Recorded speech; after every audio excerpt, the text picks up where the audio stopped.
에밀 자토백이라고 하는 체코 출신으로 올림픽 4관왕을 이룩한 육상 장거리 선수가 있었는데, 이 사람이 이런 말을 남겼어요. 새는 날고 물고기는 수영하고 인간은 달린다. 인간은 달린다. 참 훌륭한 선수였었는데, 그 달리는 것을 통해서 나라의 명예를 빛내고 또 족적을 남겼죠. 우리나라도 올림픽에서 육상 경기에서 유일하게 금메달을 딴 선수가 여러분들 기억하시겠지만 황영조라는 선수가 있습니다. 1992년 8월 9일 날 스페인 바르셀로나 올림픽 경기에 이제 마지막 경기, 올림픽의 꽃이라고 불리우는 마라톤 경기가, 그때 황영조 선수의 나이가 22살입니다. 별로 주목하지도 않았던 선수예요. 불과 마라톤을 시작한 지가 몇 년 되지도 않은 선수였어요. 그런데 이 올림픽에서 명승부로 남을 만큼 그 바르셀로나의 언덕, 몬주익이라는 언덕, 그 언덕을 달리는데, 그래서 그 별명이 몬주익의 영웅입니다. 그 처음부터 이 앞서가는 거예요, 황영조 선수가. 그리고 3km를 남긴 지점에서 누구랑 계속 경합을, 모리시타 고이치라고 하는 일본 선수와 경합을 하는 거예요. 그게 우리나라 사람이 다른 나라는 몰라도 일본만큼은 이겨야 된다잖아요. 그래서 계속해서 이 시선 거예요. 그러다가 이 일본 모리시타 고이치를 내리막길에서 폭발적으로 이 황영조가 스피드를 내 가지고 그다음에 1위로 결승선을 통과합니다.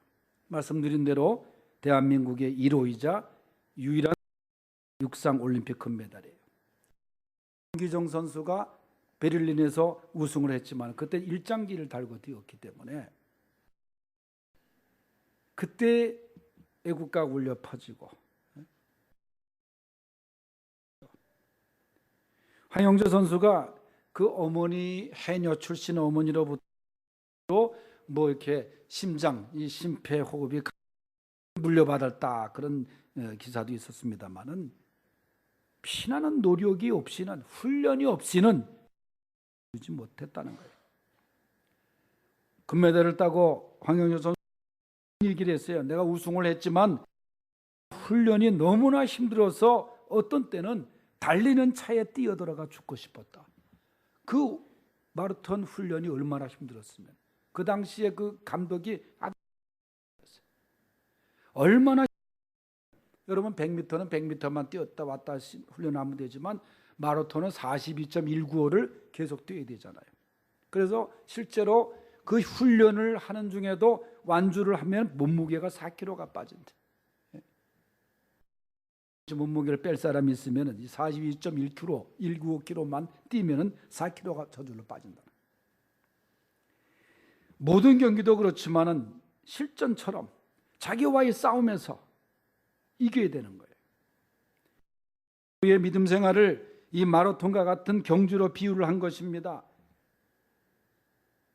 빌립보서 3장에 보면 사도 바울도 달려간다는 말을 계속해서 말해요. 나는 그리스도 예수께 잡힌 바 된 그것을 잡으려고 달려가노라. 하나님이 위에서 부르신 부름의 상을 위하여 달려가노라. 사도 바울은 계속해서 믿음을 달려가는 것으로 비유했습니다. 2017년 한 해도 우리는 믿음의 경주를 달려왔습니다. 힘들었고 피곤했고 지치기도 하고 낙심스러운 일도 경험했습니다. 그렇다고 경주를 포기해서는 안 되는 것이 믿음의 경주입니다. 하나님은 2008년이라는 경주장에 우리를 세우셨습니다. 우리 앞에 놓여 있는 경주, 우리 앞에 당한 경주를 금년 한 해 잘 달려갈 수 있는 성도들이 되시기를 축원합니다. 오늘 말씀에서 우리 앞에 당한 경주를 어떻게 달려가야 하느냐? 첫째는 벗어버리는 경주를 하라는 겁니다. 다 같이 읽어보겠습니다. 시작. 이러므로 우리에게 구름같이 둘러싼 허다한 증인들이 있으니 모든 무거운 것과 얽매이기 쉬운 죄를 벗어버리고 인내로서 우리 앞에 당한 경주를 하며. 경주자가 무거운 것, 그래서 달린다고 하면은 그건 성적을 낼 수가 없어요. 달릴 수가 없어요, 제대로. 물론 검도같이 투구를 쓰고 그것을 착용하고 해야 될 경기는 있지만 대부분의 경기는 가벼워야 돼요. 특히 마라톤 가벼워야 됩니다. 우리나라 그 기업 중에 코롱에서 육상부를 이제 육성해가지고 선수를 키웠는데 그 회사가 신발을 마라톤 신발 몇 억을 투자했다 하더라고요. 아주 가볍고 마라톤 선수가 신고 뛰기에 좋은 그걸 연구하기 위해서 몇 억을 투자해서 신발을 만들어서 그걸 신겼다는 거예요. 가벼워야 됩니다. 심지어는 이 마라톤을 맨발로 뛰는 사람도 있었어요. 로마 올림픽 하고 도쿄 올림픽에서 우승한 이디오피아의 아베베 비킬라라는 사람이 있는데 이 사람이 셀라시아 황제 친위대 경호대 육군 중인가 그랬어요. 그런데 이 사람이 마라톤에 나왔는데 맨발로 뛰는 거예요. 뭐 가난한 나라이기도 하지만은 그런데 아마 신발 자체도 거치장스러웠는지 맨발로 뛰어서 우승을 했어요. 도쿄 올림픽 때는 아무도 이 사람 연승을 점치지 못했어요. 예상하지 못했어요. 왜냐하면 도쿄 올림픽 전에 6주 전에 받아가지고 그 실밥도 제대로 프루가 아물지도 않은 상태에 나온 거예요. 그래가지고 기대 안 했는데 이 사람이 글쎄 2시간 12분 11초 2로 세계 신기록을 또 도쿄에서 우승을 했어요. 그 일본이 난리가 난 거예요. 왜냐하면 이디오피아 국가를 준비 못한 거야. 우승할 생각 못해서. 그러면 그대로 그냥 동요를 하나 틀어주든가 세계 명곡을 틀어주든가 하지 지나라 국가 기미가요를 틀어줬다. 아베베 이디오피아 선수가 우승했는데 황당한 일이죠. 아베베 선수가 맨발로 마라톤을 뛴 것은 그나마 그것도 아마 신발의 무게 때문에 그것도 다 벗어버리고 싶어서 그랬을 거예요. 우리가 지난 한 해를 보내면서 벗어버려야 될 것들, 잊어버려야 될 것을 잊어버려야 할 것들, 그 다음에 경주하는데 도움이 안 되는 것, 믿음의 경주에 있어서 물들, 또 때로는 나의 실수, 인간관계에서는 아픔, 또 내가 거친 돌이 되었던 것 다 제거하고 내려놓고 벗어버리고 새롭게 출발할 수 될 수 있기를 바랍니다. 뒤를 돌아다보고 달리면 달릴 수가 없어요. 뒤에 있는 것은 잊어버리고 주님께서 말씀하신 대로 다 무거운 짐을 내려놓고 홀가분하게 달려갈 수 있길 바랍니다. 나오는 4절에 보면 너희가 죄와 싸우되 아직 피 흘리기까지는 대항하지 아니했다 그렇게 말하고 있어요. 오늘 1절에 무거운 짐이라고 하는 것은 특별히 죄의 짐을 의미하는 것입니다. 얽매이기 쉬운 죄의 포승을 끊어버리고 죄의 짐을 내려놓고 달려가라 그 말이에요. 사도 바울은 과거에 자기가 그렇게 자랑했던 것까지도 믿음의 경주에 닿고 다 배설물로 여기며 다 벗어 믿음의 경주에 임했던 것입니다. 이제 주신 2018년도를 다 벗어버릴 것을 벗어버리고 가볍게 출발할 수 있는 우리 성도들이 되시기를 축원합니다. 두 번째는 푯대를 바라보는 경주예요. 2절 말씀 보겠습니다. 시작. 믿음의 주여 또 온전케 하시는 이는 예수를 바라보자. 그는 그 앞에 있는 기쁨을 위하여 십자가를 참으사 부끄러움을 개치 아니하시더니 하나님 보좌 우편에 앉으셨느니라. 아멘. 믿음의 경주에 푯대가 있습니다. 목표가 있습니다. 꼬린 지점이 있습니다. 물론 우리의 궁극적인 푯대는 하늘나라입니다. 하늘나라에 갈 때까지 우리는 달려가는 거예요. 그런데 여기 본문에는 믿음의 주여 또 온전케 하시는 인 예수를 바라보자. 그러니까 예수님을 바라보고 예수님을 푯대로 삼고 달려가라는 거예요.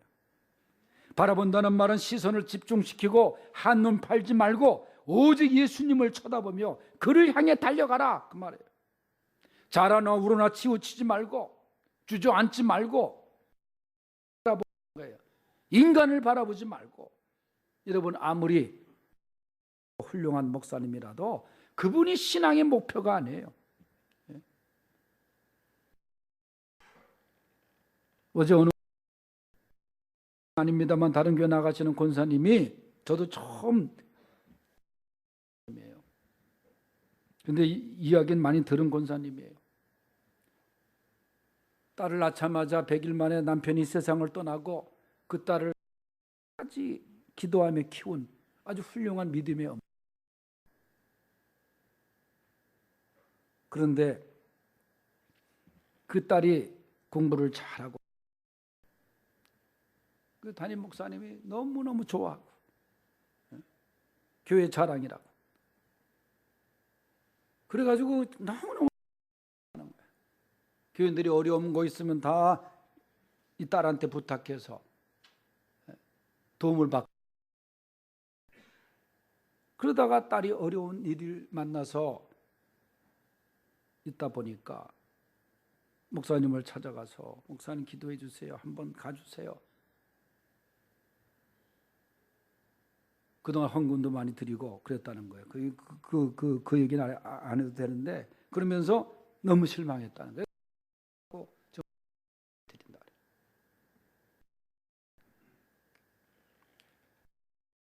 뭐 저를 그렇게 생각하는 분도 있을 수도 있잖아요. 권사님, 그저 주님만 바라보세요. 주님만 바라보세요. 그랬어요. 주님만 푯대로 삼고 나가라, 그 말이에요. 빌립보서 3장 14절에서도 그리스도 예수 안에서 하나님이 위에서 부르신 부름의 상을 위하여 달려가노라. 때로 사람을 보고 실망할 수 있습니다. 그래서 주님만 바라보는 거예요.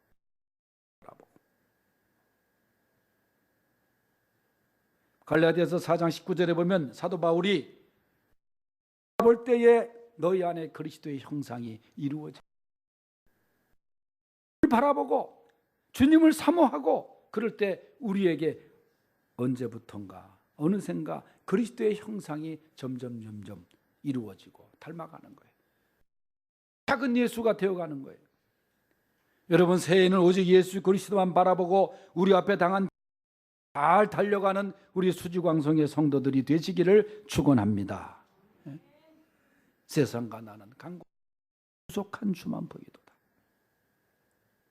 세 번째, 생각하며 달리는 경주입니다. 본문 읽겠어요.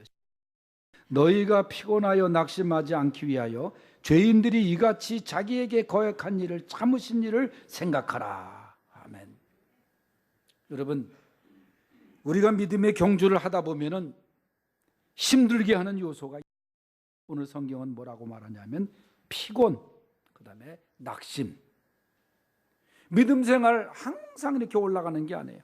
상승 곡선을 걷는, 때로는 주저앉기도 하고 실망스럽기도 하고 낙심할 만하고, 왜 이렇게 피곤한지, 피곤해가지고. 요새는 애들도 피곤하다 그러는데, 여기서 말하는 피곤은 뭐예요? 약하게 되다, 병들다, 그런 말이에요. 낙심이라는 말은 피곤하여 피곤으로 느슨해지다, 그런 말이에요. 이 피곤과 낙심은 다시 말씀드리지만 죄는 아닙니다. 누구에게나 올 수 있는 거예요. 그런데 믿음의 경주에 있어서 장애물이 될 수 있는 거예요. 피곤과 낙심이. 피곤하면 하기가 싫어. 낙심하면 모든 게 귀찮고 힘들어지고. 그럴 때 오늘 성경 뭐라 그래요? 그럴 때 주님을 생각하라. 주님도 피곤한 적이 있었습니다. 얼마나 피곤하셨겠어요, 주님이. 제자들은 또 마음도 안 알아주죠. 사람들은 병만 낫기 위해서 주님 앞에 오죠. 배고파 많은 사람들, 들판에 있는 사람들 보면 안 됐죠. 주님은 느끼시고 낙심할 만한 일도 있었습니다. 그런데 뭐라 그랬어요? 주님은 그 앞에 있는 기쁨을 위하여 십자가를 참으시고 부끄러움을 개의치 않으셨다. 그래서 하나님 보좌 우편에 앉아 계신다. 주신 십자가를 주님이 자신을 대항하는 자를 참으신 그 인내를 생각하라는 거예요. 여러분, 사실 어차피 우리의 힘으로는 감당하기 어려운 낙심과 피곤입니다. 승리하신 주님이 함께 하시기에 낙심과 피곤을 우리가 있는 것입니다. 그래서 괴로울 때 주님을 생각하고 힘들 때 주님을 바라보고 생각하지 않고 결정하고 행동하지 말고 주님이라면 이 일을 어떻게 하실까 생각하면서, 이 생각은 기도이기도 합니다. 사실 우리의 믿음의 경주는 안이하고 쉬운 경주는 아닙니다. 얼마나 잡아 끌려고 하는 사람들, 환경도 그렇고. 그러나 우리는 이 경주를 하나님 나라에 갈 때까지 달려가야 됩니다. 왜냐하면 이 경주 우리에게 주시는 주님의 영광스러운 보상이 있기 때문입니다. 하나님 보좌 우편에 앉아 계신 주님의 보상. 주님도 그 앞에 있는 기쁨, 즉 보상을 바라보시고 십자가의 고난을 참으셨어요. 골고다 언덕 너머에 있는 부활의 영광을 바라보셨어요. 예수님이 십자가를 지심으로 우리가 제사함을 받았고 의 역사를 우리가 경험했습니다. 주님은 십자가의 고통을 견디셨어요. 예수님을 생각, 경주를 달려갈 수 있기를 바랍니다. 2018년도 새해 주신 경지장, 우리가 잘 달려가 더욱 전진하는 우리 수주강성의 식구들이 될 수 있길 바랍니다. 너무나 감사한 것은, 감사하게도 우리가 당한 경주를 잘 달려가는데 먼저 달려갔던 귀한 응원자들이 너무나 많이 있다는 거예요. 경기에 응원자가 많으면 얼마나 힘이 나는지 몰라요. 장신대 다닐 때 체육대회를 하면 마라톤을, 단축 마라톤을 뛰는데 제일 멀리 뛴 코스가 나루에서 나와서 광장도로 해가지고 구이동으로 해가지고 대 앞으로 해서 그 다음에 어린이 대공원 세종대로 꺾어서 그 다음에 군자대로 가가지고 다시 돌아오는데 그것도 만만치 않은 그 거리더라고. 제가 뛰어본 코스 중에 제일 길었어요. 근데 그때 뛸 때, 지금은 그렇게 안 하겠지만 이 등번호를 주는데 이 핀에다가 꽂아줘가지고 이게 면서 뛰는데 말이에요. 그거 빼지도 못하고 뛰는데 얼마나 힘든지 몰라요. 마라톤 뛰어보신 분은 아시겠지만. 기도 하고 경찰차는 뒤에 따라오죠. 근데 제가 가장 빨리 뛴 때, 빨리 뛴 곳이 있어요. 어디냐면은 세종대학교고 여학교, 여자대학교 앞에 여학교 서 있는, 오니까 그냥 다리에 힘이 나고 말이죠. 네? 왜냐하면 그냥 뒤에 처지는 모습 보면 그 여대생들 볼 때 얼마나 초라하게 보이겠어요. 거기서는 내가 현재 100m 한 10초 때 끄는 것 같아요. 떴는지. 여러분, 우리의 응원자가 11장의 명단이 쫙 나와 있어요. 아브라함도, 엘리사도, 엘리야도, 모세도, 나도 너희들처럼 하나님을 믿다가 실망하고 또 좌절하고 그럴 때가 많았다. 심지어는 죽기를 각오했던, 죽여달라는 사람도 있었잖아요. 그런데 그들이 다시 일어서서 믿음의 경주를 갔습니다. 그 사람들이 우리의 귀한 응원. 여러분들이 11장의 40절, 41절, 42절을 장식할 수 있는 믿음의 경주자들이 다 될 수 있길 바랍니다. 끝으로 제가 우리 대학의 신년 할례식 때 했는데, 우리나라의 최고 지성인 이어령 박사가 딸의 죽음을 통해서 주님을 영접하고 기독교인으로 영성으로 돌아온 이어령 박사가 새해를 여는 기도문을 여러분들에게 읽어드리고 말씀을 마칩니다. 벼랑 끝에서 새해를 맞습니다. 덕담 대신 날개를 주소서. 여기까지 온 사람들입니까? 험난한 기아의 고개에서도 부모의 손을 뿌리친 적 없고, 아무리 위안의 들판이라도 등에 업은 자식을 내려놓지 않았습니다. 남들이 앉아 있을 때 걷고 면 뛰었습니다. 숨가쁘게 달려와 이제 적과 꿀이 흐르는 땅이 눈앞인데 그냥 추락할 수는 없습니다. 벼랑인 줄도 모르는 사람들입니다. 어쩌다가 북한이 핵을 만들어도 놀라지도 않고 수출액이 5천서도 웃지 않는 사람들이 되었습니까? 여자들을 믿는 죄입니까? 남의 눈치보다 길을 잘못 뜯니까? 정치만 더 기울어도 시장 복과 안보의 울타리보다 겁없는 자들의 키가 한치만 그때는 천인단해의 나락입니다. 비상은 비상이기도 합니다. 싸움밖에 모르는 정치인들에게는 비둘기의 날개를 주시고 살기에 지친 서민에게는 독수리의 날개를 주십시오. 기업인들에게는 갈매기의 비행을 가르쳐 주시고 진흙바닥의 지식인들에게는 구름보다 높이 나는 종달새의 날개를 보여주옵소서. 날개하옵소서. 뒤처진 자에게는 제비의 날개를, 설빔을 입지 못한 사람에게는 공작의 날개를, 홀로 사 학과 같은 날개를 주소서. 그리고 남남처럼 되어가는 원앙새의 깃털을 내려주소서. 이 사회가 갈등으로 더 이상 찢기기 전에 기러기처럼 나는 법을 가르쳐 주소서. 소리를 내어 서로 격려하고 선두의 자리를 바꾸어 가며 대열을 이끌어 간다는 저 신비한 기러기처럼 우리 모두를 날개. 아멘. 기도하겠습니다.